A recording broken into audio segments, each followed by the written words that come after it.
Snap चोणा ना लड़न वाले सियासतदान क्यों रहे 2020 चोणा लड़न तो दूर लिबरल बुलारे पुनीत संदर दे नाल कीती खास गलबात।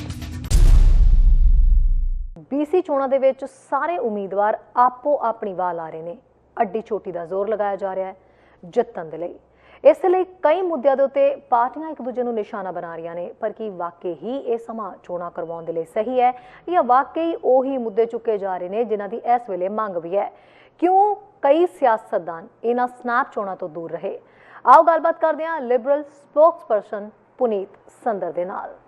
पुनीत संदर जी, सब तो पहला तो दसो अज जिहड़ी साडी गल होण जा रही है वो एक वकील नाल होण जा रही है या फिर लिबरल कैंडीडेट, की कहिए? वेल एक नागरिक जो वकील भी है, बिजनेस ओनर है, at the same time liberal party दा सपोर्टर है जी। Very good. So Puneet ji, सब तो पहला तो दसो कि तुसीं इस बार चोणां क्यों नहीं लड़ रहे, इलैक्शन दे विच आउण दा क्यों मूड नहीं बनया इस बार? वेल इस बारी शैरी जी मेरी पर्सनल ते प्रोफैशनल कमिटमेंट्स जिहड़ियां सी थोड़ियां जिहियां ज़्यादा भारू पै गईयां पोलिटिकल लाइफ ते, सो इस बारी डिसीजन लेना पिया to stay out. And party दे नाल मैं शुरू तो ही बहुत काम करती रही हाँ, ऑलमोस्ट एक दहाके तो, एंड उन्होंने बहुत अर्ली ऑन साल दे विच मैं दस दिता सीगा कि मेरा इस वेले डिसीजन की होना, so they can be prepared.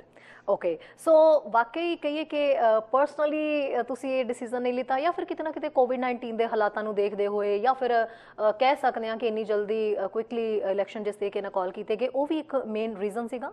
Well one of the reasons I think हरेक कैंडीडेट ਲਈ शैरी जी, यू नो एक पासे ਤੇ ਅਸੀਂ ਗੱਲ ਕਰਦੇ ਹਾਂ ਕਿ ਸਾਨੂੰ ਐਥਨਿਕ ਕੈਂਡੀਡੇਟਸ ਲਿਆਉਣ ਦੀ ਜ਼ਿਆਦਾ ਜ਼ਰੂਰਤ ਹੈ, ਹੋਰ ਵੂਮਨ ਕੈਂਡੀਡੇਟਸ ਲਿਆਉਣ ਦੀ ਜ਼ਰੂਰਤ ਹੈ, ਪਰ ਜਦੋਂ ਅਸੀਂ ਸਨੈਪ ਇਲੈਕਸ਼ਨਸ ਅਨਾਉਂਸ ਕਰਦੇ ਹਾਂ it becomes a kind of a deterrent because ਲੋਕਾਂ ਲਈ ਮੈਂ ਆਮ ਅ ਯੰਗ ਮਦਰ, ਮੇਰੇ ਦੋ ਛੋਟੇ ਛੋਟੇ ਬੱਚੇ ਨੇ ਜਿਨ੍ਹਾਂ ਨੇ ਹੁਣੀ ਸਕੂਲ ਜਾਣਾ ਸ਼ੁਰੂ ਕੀਤਾ, ਯੂ ਨੋ ਕੋਵਿਡ ਕਰਕੇ ਉਹ ਐਂਗਜ਼ਾਇਟੀ ਹੈ, ਉਹ ਪ੍ਰੈਸ਼ਰ ਹੈ ਘਰ ਦੇ ਵਿੱਚ, ਜ਼ਿਆਦਾਤਰ ਅਸੀਂ ਸਾਰੇ ਜੁਆਇੰਟ ਫੈਮਲੀਜ਼ ਨੇ, ਬਜ਼ੁਰਗ ਰਹਿੰਦੇ ਨੇ, so keeping all of that in mind as well. So ਜਦੋਂ ਸਨੈਪ ਇਲੈਕਸ਼ਨਸ ਅਨਾਉਂਸ ਹੁੰਦੀਆਂ ਨੇ, specially being a female, a professional female ਔਰ ਘਰ ਚਲਾਉਣ ਵਾਲੀ, ਯੂ ਨੋ ਮਾਂ ਵੀ, ਬਹੁਤ ਔਖਾ ਹੁੰਦਾ ਆਲ ਆਫ ਅ ਸਡਨ ਛੱਡ ਕੇ ਡਿਸੀਜਨ ਲੈਣਾ। So yes I wood say snap elections is also main reason ਜੀ। ਸੋ ਬੇਸ਼ੱਕ ਤੁਸੀਂ ਚੋਣਾਂ ਨਹੀਂ ਲੜ ਰਹੇ, ਪਰ ਜਿਹੜੇ ਹਾਲਾਤ ਬਣੇ ਹੋਏ ਨੇ ਉਹ ਤੁਸੀਂ ਸਾਰੇ ਦੇਖ ਹੀ ਰਹੇ ਹੋ। ਕੀ ਲੱਗਦਾ ਹੈ ਜੇ ਆਪਾਂ ਗੱਲ ਕਰੀਏ ਐਨਡੀਪੀ ਬਨਾਮ ਲਿਬਰਲ? ਵੈਲ ਲੱਗਦਾ ਤੇ ਆਈ ਥਿੰਕ ਆਪਾਂ ਨੂੰ 24 ਤਰੀਕ ਨੂੰ ਹੀ ਪਤਾ ਲੱਗੇਗਾ ਸ਼ਾਮ ਨੂੰ 8 ਵਜੇ ਤੋਂ ਬਾਅਦ ਜਦੋਂ ਵੋਟਾਂ ਪੈਣੀਆਂ ਬੰਦ ਹੋਣੀਆਂ ਨੇ, ਬਟ ਆਈ ਥਿੰਕ ਕੰਪੈਰੀਜ਼ਨ ਜੇ ਕੀਤਾ ਜਾਏ ਤੇ ਸੋ ਫਾਰ ਮਿਸਟਰ ਵਿਲਕਿੰਸਨ ਜਿਹੜੇ ਆਪਣੀ ਲਿਬਰਲ ਪਾਰਟੀ ਦੇ ਲੀਡਰ ਨੇ, ਉਹ ਪਲੈਟਫਾਰਮ ਜਿਹੜਾ ਲੈ ਕੇ ਆਏ ਨੇ, I think it's one of the best platforms we've head. ਉਹਨਾਂ ਨੇ ਬੜੀਆਂ ਕਲੀਅਰ ਕੰਸਾਈਜ਼ ਪਾਲਿਸੀਜ਼ ਦਿੱਤੀਆਂ ਨੇ ਆਪਣੇ ਪਲੈਟਫਾਰਮ ਦੇ ਵਿੱਚ। ਪੀਐਸਟੀ ਐਲੀਮੀਨੇਟ ਕਰਨਾ ਇਜ਼ ਵਨ ਆਪਸ਼ਨ, ਲੋਕਾਂ ਨੂੰ ਆਪਣੀ ਇੰਸ਼ੋਰੈਂਸ ਲਈ ਯੂ ਨੋ ਆਈਸੀਬੀਸੀ ਤੋਂ ਇਲਾਵਾ ਹੋਰ ਪ੍ਰਾਈਵੇਟ ਇੰਸ਼ੋਰੈਂਸਿਸ ਨੂੰ ਲੈ ਕੇ ਆਉਣਾ, ਦੈਟ ਇਜ਼ ਵਨ ਆਪਸ਼ਨ। ਉਹਨਾਂ ਨੇ ਅਨਾਊਂਸਮੈਂਟ ਕੀਤੀ ਹੈ ਕਿ ਉਹ billions of dollars the infrastructure you know add ਕਰਨਗੇ, ਉਹਦੇ ਵਿੱਚ ਡੇ ਕੇਅਰ ਪ੍ਰੋਵਾਈਡ ਕਰਨਗੇ। ਸੋ ਉਹ ਅਨਾਊਂਸਮੈਂਟਸ ਜਿਹੜੀਆਂ I think are concrete, plus with concrete plans ਵੀ ਉਹ ਕਿਵੇਂ ਅਚੀਵ ਕਰਨੀਆਂ ਨੇ। ਤੇ ਜੇ ਆਪਾਂ ਐਨਡੀਪੀ ਦਾ ਪਲੈਟਫਾਰਮ ਜੇ ਦੇਖੀਏ, mister Horgan, I think it looks like ਵੀ ਕਾਫੀ ਅਨਾਊਂਸਮੈਂਟਸ ਜਿਹੜੀਆਂ ਉਹਨਾਂ ਨੇ ਆਪਣੇ ਪਲੈਟਫਾਰਮ 'ਚ ਕੀਤੀਆਂ ਨੇ ਉਹ ਰਿਪੀਟ ਹੈਗੀਆਂ ਨੇ 2017 ਦੀ ਅਨਾਊਂਸਮੈਂਟਸ 'ਚੋਂ। $10 ਡੇ ਕੇਅਰ ਫੋਰ ਐਗਜ਼ਾਮਪਲ 2017 ਦੇ ਵਿੱਚ ਬੜਾ ਵੱਡਾ ਉਹਨਾਂ ਨੇ ਕੈਂਪੇਨ ਕੀਤਾ ਸੀ ਉਹਦੇ ਤੇ, 3.5 ਸਾਲ ਨਿਕਲ ਗਏ, ਹਜੇ ਤੱਕ $10 ਡੇ ਕੇਅਰ ਤੇ ਕੁਛ ਨਹੀਂ ਕੀਤਾ। ਸੋ ਇਸ ਇਲੈਕਸ਼ਨ 'ਚ ਉਹਨਾਂ ਨੇ ਫਿਰ ਉਹ ਅਨਾਊਂਸ ਕੀਤਾ ਵੀ ਅਸੀਂ $10 ਡੇ ਕੇਅਰ ਲੈ ਕੇ ਆਵਾਂਗੇ, ਸਕੂਲਸ ਹੋਰ ਬਣਾਵਾਂਗੇ, ਉਹ ਫਿਰ ਰੀ ਅਨਾਊਂਸ ਕੀਤਾ। You know questions like Texas ਹੋਰ ਵਧਾਉਣਗੇ ਕਿ ਨਹੀਂ ਵਧਾਉਣਗੇ, ਰੋਡ ਟੈਕਸ ਲੈ ਕੇ ਆਉਣਗੇ ਕਿ ਨਹੀਂ, ਹੀ ਇਜ਼ ਨਾਟ ਕਲੀਅਰ ਵੀ ਅਸੀਂ ਕਰਾਂਗੇ ਕਿ ਨਹੀਂ ਕਰਾਂਗੇ। ਸੋ ਆਈ ਥਿੰਕ ਜੇ ਆਪਾਂ ਦੇਖੀਏ ਦੋਵਾਂ ਪਾਰਟੀਜ਼ ਦੇ ਪਲੈਟਫਾਰਮ ਦੇ ਨਾਲ, ਐਂਡ ਗਿਵਨ ਦ ਫੈਕਟ ਕਿ ਮਿਸਟਰ ਹੋਰਗਨ ਨੂੰ ਪਤਾ ਸੀ ਉਹਨਾਂ ਨੇ ਸਨੈਪ ਇਲੈਕਸ਼ਨ ਕਾਲ ਕੀਤੀ ਹੈ, ਹੀ ਵਾਸ ਪ੍ਰੀਪੇਅਰਡ ਫॉर ਇਟ, ਹੋਰ green party and Liberal party ਹਜੇ ਤਿਆਰ ਨਹੀਂ ਸੀ, ਉਸ ਹਿਸਾਬ ਦੇ ਨਾਲ I think Liberal Party came up with a much better platform. जी। सो ਤੁਹਾਨੂੰ ਲੱਗਦਾ ਹੈ ਪੁਨੀਤ, ਤੁਸੀਂ ਖੁਦ ਵੀ ਸਿਆਸਤਦਾਨ ਹੋ ਇੱਕ, ਤੇ ਤੁਹਾਨੂੰ ਲੱਗਦਾ ਹੈ ਕਿ ਜਿਹੜੇ ਮੁੱਦੇ ਐਕਚੁਅਲ ਦੇ ਵਿੱਚ ਇਸ ਸਮੇਂ ਦੀ ਮੰਗ ਸੀਗੀ ਚੁੱਕੇ ਜਾਣੇ ਚਾਹੀਦੇ ਸੀ, ਦੋਹਾਂ ਪਾਰਟੀਆਂ ਦੀ ਇੱਥੇ ਆਪਾਂ ਗੱਲ ਕਰਾਂਗੇ, ਦੋਹਾਂ ਪਾਰਟੀਆਂ ਦੇ ਵੱਲੋਂ ਕੀ ਉਹੀ ਮੁੱਦੇ ਲੈ ਕੇ ਅੱਗੇ ਤੁਰ ਰਹੇ ਨੇ ਜਾਂ ਚੱਕੇ ਜਾ ਰਹੇ ਨੇ ਉਹ ਮੁੱਦੇ?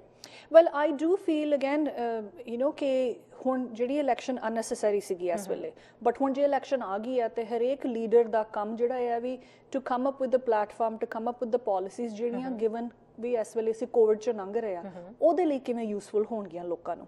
ਸੋ ਆਈ ਡੂ ਫੀਲ ਕਿ ਲਿਬਰਲ ਪਾਰਟੀ ਦੇ ਜਿਹੜੇ ਮੁੱਦੇ ਸੀਗੇ ਜਾਂ ਜਿਹੜੇ ਪਲੈਟਫਾਰਮ ਸੀਗੇ ਉਹ ਉਸ ਚੀਜ਼ ਨੂੰ ਮੱਦੇ ਨਜ਼ਰ ਰੱਖਦੇ ਹੋਏ ਜ਼ਿਆਦਾ ਐਪਟ ਨੇ, ਜਿਵੇਂ PST elimination for example. Now is the time ਜਿਹੜੇ ਅਸੀਂ ਬਿਜ਼ਨਸਿਸ ਨੂੰ ਪਲੱਸ ਲੋਕਾਂ ਨੂੰ ਹੈਲਪ ਕਰੀਏ, ਇਨਫਰਾਸਟਰਕਚਰ ਇਨਕਰੀਜ਼ ਕਰੀਏ ਤਾਂ ਕਿ ਉਹਦੇ ਨਾਲ ਜੌਬਸ ਕ੍ਰੀਏਟ ਹੋਣ, ਕੰਸਟਰਕਸ਼ਨ ਕ੍ਰੀਏਟ ਹੋਵੇ, ਇਕੋਨਮੀ ਚੱਲੇ। ਐਂਡ ਸਭ ਤੋਂ ਵੱਡਾ ਮੁੱਦਾ ਆਈ ਥਿੰਕ ਇਸ ਵੇਲੇ ਹੈਗਾ ਵੀ ਇਸ ਇਲੈਕਸ਼ਨ ਦੀ ਜ਼ਰੂਰਤ ਕੀ ਸੀ। ਜੀ ਰਾਈਟ देयर वाज ਕੋਈ ਮਿਸਟਰ ਹੌਰਗਨ ਨੂੰ ਕੋਈ ਸਰਕਾਰ ਭੰਗ ਹੋਣ ਦਾ ਖਤਰਾ ਨਹੀਂ ਸੀ, ਕੋਈ ਨੋ ਕੌਨਫੀਡੈਂਸ ਮੋਸ਼ਨ ਦਾ ਖਤਰਾ ਨਹੀਂ ਸੀ, ਜਿਨ੍ਹਾਂ ਦੇ ਨਾਲ ਉਹਨਾਂ ਨੇ ਆਪਣਾ ਸਮਝੌਤਾ ਕੀਤਾ ਸੀ ਗ੍ਰੀਨ ਪਾਰਟੀ ਦੇ ਨਾਲ ਔਰ ਅਗਰੀਮੈਂਟ ਕੀਤਾ ਸੀਗਾ ਕਿ ਉਹ अर्ਲੀ ਇਲੈਕਸ਼ਨ ਨਹੀਂ ਲੈ ਕੇ ਆਉਣਗੇ, ਉਹ ਵੀ ਉਹਨਾਂ ਨੇ ਤੋੜ ਦਿੱਤਾ। So I think that is the main ਮੁੱਦਾ ਰਾਈਟ ਨਾਓ। ਜੀ ਪੁਨੀਤ, ਇਸ ਮਾਮਲੇ ਦੇ ਉੱਤੇ ਐਨਡੀਪੀ ਆਗੂਆਂ ਨਾਲ ਵੀ ਸਾਡੀ ਲਗਾਤਾਰ ਗੱਲਬਾਤ ਹੋ ਹੀ ਰਹੀ ਹੈ। ਉਹ ਹਮੇਸ਼ਾ ਸਾਰੇ ਕੈਂਡੀਡੇਟਸ ਇੱਕੋ ਗੱਲ ਦੁਹਰਾਉਂਦੇ ਨੇ ਕਿ ਜੇ ਬਾਅਦ ਦੇ ਵਿੱਚ ਵੀ ਚੋਣਾਂ ਹੁੰਦੀਆਂ ਤਾਂ ਮਾਹੌਲ ਤਾਂ, ਕਿਉਂਕਿ ਕਰੋਨਾ ਤਾਂ ਹਜੇ ਸਾਡੇ ਵਿੱਚ ਹੈਗਾ, ਹਾਲਾਂਕਿ ਇਸ ਗੱਲ ਨੂੰ ਉਹ ਨਹੀਂ ਮੰਨਦੇ ਕਿ ਉਸ ਟਾਈਮ ਤੱਕ ਵੈਕਸੀਨ ਆ ਜਾਂਦੀ ਤਾਂ ਥੋੜਾ ਜਿਹਾ ਰਾਹਤ ਮਿਲ ਜਾਣੀ ਸੀ, ਪਰ ਉਹ ਬਾਰ-ਬਾਰ ਇਹੀ ਹਵਾਲਾ ਦਿੰਦੇ ਨੇ ਕਿ ਉਸ ਵੇਲੇ ਵੀ ਸਮਾਂ ਤਾਂ ਇਹੀ ਹੋਣਾ ਸੀਗਾ। ਸੋ ਸਾਨੂੰ ਨਹੀਂ ਲੱਗਦਾ ਕਿ ਇਹ ਜਿਹੜਾ ਪਹਿਲਾਂ ਹੋ ਚੁੱਕੀਆਂ ਯਾ ਵੈਲ, ਸੋ ਇਹ ਕਹਿਣਾ ਕਿ ਮੈਂ ਜਦੋਂ ਬਜ਼ੁਰਗ ਹੋਣਾ ਉਸ ਵੇਲੇ ਤੇ ਮੇਰੇ ਗੋਡੇ ਚੱਲਣੇ ਬੰਦ ਹੋਣੇ ਹੀ ਆ ਤੇ ਮੈਂ ਅੱਜ ਹੀ ਕਿਉਂ ਨਹੀਂ ਕ੍ਰਚਸ ਲੈ ਕੇ ਤੁਰ ਲਵਾਂ, ਤੇ ਉਹ ਗੱਲ ਹੋ ਗਈ ਰਾਈਟ। ਸੋ ਜੇ ਉਸ ਵੇਲੇ ਵੀ ਮਾਹੌਲ ਸੇਮ ਹੋਣਾ ਸੀ ਤੇ ਫਿਰ अर्ਲੀ ਕਰਨ ਦਾ ਫਾਇਦਾ ਕੀ ਹੋਇਆ? ਕੁਐਸਚਨ ਇਹ ਹੈ, ਕੁਐਸਚਨ ਇਹ ਨਹੀਂ ਹੈ ਕਿ ਜਿਸ ਵੇਲੇ 4 ਸਾਲ ਬਾਅਦ ਟਾਈਮ ਹੋਣਾ ਸੀ ਇਲੈਕਸ਼ਨ ਦਾ, ਉਸ ਵੇਲੇ ਇਲੈਕਸ਼ਨ ਹੋ ਪਾਉਂਦੀ ਕਿ ਨਹੀਂ। ਉਸ ਵੇਲੇ ਇਲੈਕਸ਼ਨ ਜੇ ਹੋ ਪਾਉਣੀ ਸੀਗੀ ਤੇ ਉਹਨੂੰ 6 ਮਹੀਨੇ ਪਹਿਲਾਂ ਇਸ ਵੇਲੇ ਲੋਕਾਂ ਤੇ ਰਾਈਟ ਅਵੇ ਛੋਟੇ ਨੋਟਿਸ ਤੇ ਥੋਪਣਾ, ਉਹਦੀ ਕੀ ਜ਼ਰੂਰਤ ਸੀ? ਲੋਕਾਂ ਦੇ ਵਿੱਚ ਪੁਨੀਤ ਤੁਸੀਂ ਵਿਚਰਦੇ ਹੋ, ਇੱਕ ਵਕੀਲ ਵੀ ਹੋ, ਲੋਕੀ ਕੀ ਖੁਸ਼ ਨੇ ਇਸ ਫੈਸਲੇ ਤੋਂ? ਜਾਂ ਆਪਾਂ ਜੇ ਵੋਟ ਪੋਲ ਦੀ ਗੱਲ ਹੀ ਕਰ ਲਈਏ ਤਾਂ ਜਿਵੇਂ ਹਮੇਸ਼ਾ ਲੋਕ ਵੋਟ ਪੋਲ ਕਰਦੇ ਸੀ, ਕਿ ਇਸ ਵਾਰ ਪਰਸੈਂਟੇਜ ਦੇ ਉੱਤੇ ਫਰਕ ਪੈ ਸਕਦਾ ਵੋਟ ਪੋਲ ਦੇ ਵਿੱਚ? 100% ਆਈ ਥਿੰਕ ਫਰਕ ਪਏਗਾ ਸ਼ੈਰੀ, ਬਿਕਾਜ਼ ਆਪਾਂ ਜੇ ਨੰਬਰਸ ਦੇ ਹਿਸਾਬ ਦੇ ਨਾਲ ਹੀ ਦੇਖ ਲਈਏ, BC ਦੇ ਵਿੱਚ ਅਬਾਊਟ 3.5 ਮਿਲੀਅਨ ਨੇ ਵੋਟਰਸ ਜੀ।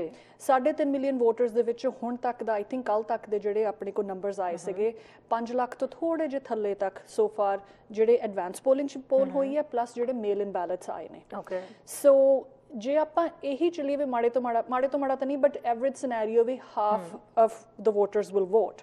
ਸੋ ਜੇ 3.5 ਮਿਲੀਅਨ ਦੇ ਵਿੱਚੋਂ ਅੱਧੇ ਵੋਟਰ 17.5 ਲੱਖ ਵੋਟਰਸ ਵੀ ਜੇ ਵੋਟ ਕਰਦੇ ਨੇ ਤਾਂ ਇਸ ਵੇਲੇ ਸਿਰਫ 4 ਲੱਖ ਦੇ ਕਰੀਬ ਵੋਟਰਾਂ ਨੇ ਵੋਟ ਕੀਤੀ ਹੈ, ਵਿਚ ਮੀਨਸ ਬਾਕੀ ਦੇ ਜਿਹੜੇ 12-13 ਲੱਖ ਵੋਟਰਸ ਨੇ ਉਹ ਵੋਟਿੰਗ ਡੇ ਵਾਲੇ ਦਿਨ ਜੇ ਵੋਟ ਪਾਉਣਗੇ ਤੇ ਤਾਂ ਹੀ ਆਪਾਂ ਸਿਰਫ 50% ਮਾਰਜਨ ਤੱਕ ਪਹੁੰਚਾਂਗੇ ਵੀ ਅੱਧੇ ਵੋਟਰਸ ਨੇ ਵੋਟ ਕੀਤੀ ਹੈ। ਸੋ ਉਸ ਦਿਨ ਇੰਨੇ ਲੋਕੀ ਆ ਪਾਉਣਗੇ given Covid. I don't think a lot of people will be worried ਵੀ ਅਸੀਂ ਲਾਈਨਾਂ 'ਚ ਕਿਉਂ ਖੜੀਏ, ਅਸੀਂ ਇਲੈਕਸ਼ਨ ਡੇ ਵਾਲੇ ਦਿਨ ਬਿਜ਼ੀ ਟਾਈਮ ਤੇ ਕਿਉਂ ਜਾਈਏ। ਸੋ ਵੋਟਰ ਟਰਨ ਆਊਟ ਸਿਗਨੀਫਿਕੈਂਟਲੀ ਘੱਟ ਹੋਏਗਾ।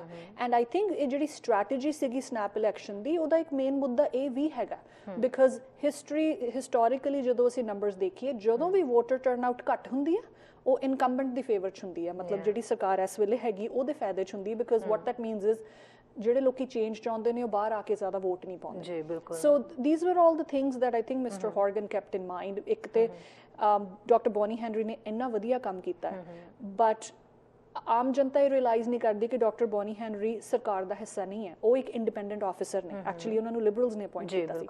ਸੋ ਉਹਨਾਂ ਦੇ ਚੰਗੇ ਕੰਮ ਨੂੰ ਮੈਸੇਜਿੰਗ 'ਚ ਬਾਰ-ਬਾਰ ਅਸੀਂ ਇਹ ਸੁਣ ਰਹੇ ਹਾਂ ਵੀ ਤੁਸੀਂ ਜੌਨ ਹੌਰਗਨ ਨੂੰ ਪ੍ਰੀਮੀਅਰ ਚਾਹੋਗੇ ਜਿਨ੍ਹਾਂ ਨੇ ਬ੍ਰਿਟਿਸ਼ ਕੋਲੰਬੀਆ 'ਚ ਬਹੁਤ ਵਧੀਆ ਕੰਮ ਕੀਤਾ ਕੋਵਿਡ ਤੇ।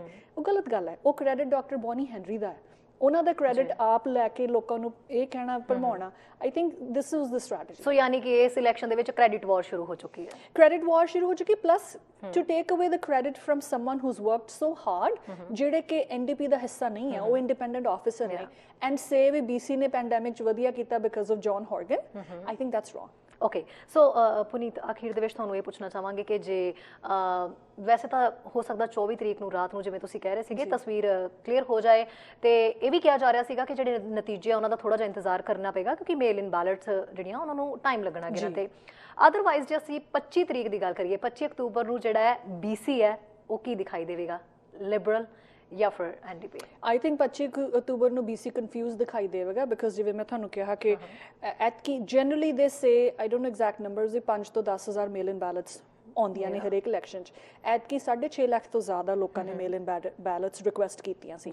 ਸੋ ਜੇ ਉਹ ਸਾਰੇ ਲੋਕ, ਸਾਰੇ ਜਾਂ ਮੈਜੋਰਿਟੀ ਲੋਕ ਜੇ ਬੈਲਟਸ ਮੇਲ ਕਰਦੇ ਨੇ, ਉਹ ਬੈਲਟਸ ਆਈ ਥਿੰਕ 12 ਕਿ 13 ਦਿਨ ਤੱਕ ਇਲੈਕਸ਼ਨ ਤੋਂ ਬਾਅਦ ਕਾਊਂਟ ਹੋਣੇ ਨਹੀਂ ਸ਼ੁਰੂ ਹੁੰਦੇ by law, and then it will take some time. So given the percentage of mail-in ballots, I think unless ਬਿਲਕੁਲ ਇੱਕ ਪਾਸੇ ਦੀ ਕੋਈ ਆਪਾਂ ਨੂੰ ਕਲੀਅਰਲੀ ਦਿਖਦਾ, which I don't think ਇਸ ਵੇਲੇ ਦੀਆਂ ਇੰਟਰਨਲ ਪੋਲਸ ਉਹ ਸ਼ੋ ਕਰਦੀਆਂ ਨੇ, I think 25 ਤਰੀਕ ਨੂੰ ਬ੍ਰਿਟਿਸ਼ ਕੋਲੰਬੀਅਨ ਸਟਿਲ ਕਨਫਿਊਜ਼ ਹੋਣਗੇ, ਨੇਲ ਬਾਈਟਿੰਗ ਹੋਏਗੀ ਸਾਰੇ ਕੈਂਡੀਡੇਟਸ ਨੂੰ, ਬਿਕਾਜ਼ ਸਪੈਸ਼ਲੀ ਜਿਹੜੀਆਂ ਕਲੋਜ਼ ਰਾਈਡਿੰਗਸ ਨੇ, ਜਦ ਤੱਕ ਮੇਲ ਇਨ ਬੈਲਟਸ ਨਹੀਂ ਕਾਊਂਟ ਹੁੰਦੇ ਨਤੀਜਾ ਨਹੀਂ ਆਉਣਾ। ਬਿਲਕੁਲ। So it's going to make it even worse. So ਬਹੁਤ ਸ਼ੁਕਰੀਆ ਪੁਨੀਤ ਸੰਦਰ ਜੀ ਗੱਲਬਾਤ ਕਰਨ ਦੇ ਲਈ।